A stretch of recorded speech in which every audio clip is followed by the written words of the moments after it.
Hey everyone, welcome to another Stonehearth Desktop Tuesday. This week we continue where we left off last week, with a glimpse into artist Allie and engineer Angelo's long-term explorations into visualizing boundaries between darkness and light in the game. To recap, one day we may introduce darkness as a gameplay system, for example giving monsters light or darkness sensitivity, having Karthlings be afraid of the dark, having some tasks only be accomplishable in lit areas, that sort of thing.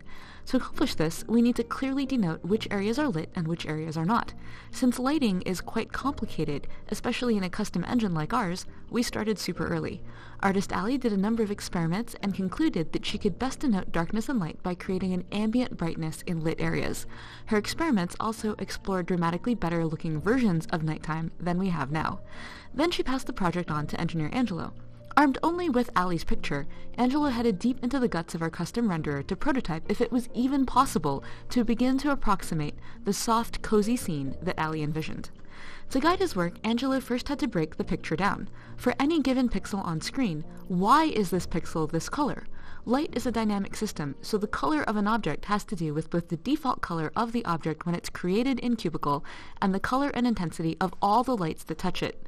He started with the same save game that Allie used to first create her paint over. To get a better sense of what was going on, he started to turn existing systems on and off. For example, in this pass, he turned off the colors of the objects in the world so that he could clearly see what colors our lights were. As you can see, the fire is orange, and the sky produces a generally soft blue glow that covers everything. He also checked out what happens when there's no ambient colors. For example, if he turned off all the blue from the sky. In this example, he's up the orange in the fire but hasn't yet touched the little lanterns, which by themselves look quite ghostly. And in this example, he turns off all of the lights, so that what we see is the colors of the object as they are in the world. Very bright.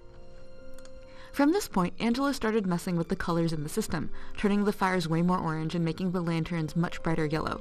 He also turned down the saturation of all the objects in the game so that they'd react to the light instead of looking in Cubicle like they were already lit. Next, Angelo examined Allie's picture again to try to discern the rules that she was applying to light in her painting. For example, her lamps have two fall-offs, one ring of very bright light and one that's dimmer around it, as opposed to our original lamps which have just one. He added a second fall-off to the lights in our game. He also noticed that the materials around her lamps don't reflect the light in a precise real-world way. For example, in this front lantern, the tops of the walls are orange, but so are the sides of the walls. In real life, this happens because light bounces off of nearby surfaces like the ground, which we could implement into our game through a method called scattering. However, that would distribute light evenly along the wall, bounced up from the ground, making the bottom of the wall just as orange as the top of the wall. Angelo noticed that Allie's light is actually a gradient, so he instead implemented a different technology called softness to the light, which allows all surfaces near it to grab some of its color, even if the light doesn't actually reach there through normal light physics. He did many other tweaks like this that require both having an incredibly precise and analytical eye and a thorough understanding of rendering technology and algorithms. For example, he noticed that when our orange lights hit our green ground, we end up with this acid white green instead of a warm orange. He discovered that this is because our deferred renderer takes light colors, mixes them, and puts them in a buffer to get a new color. In default Stonehearth, this buffer was just 8 bits, so when you mixed a lot of colors, it maxed out to white. He made the buffer 16 bits, and therefore we're now able to capture a more complex orange mixing color. Manipulating lights is tricky. Along the way he encountered some pretty rad and broken bugs like this ghost town and these trippy garish lighting combos and this haunted forest. In the end, Angelo was able to get the prototype very close to Allie's original concept picture. You can see it running in the demo. He attributes the 3 largest visual improvements to 1. Adding softness around the lights, 2. Changing the colors of the objects, and 3. Changing the colors of the lights.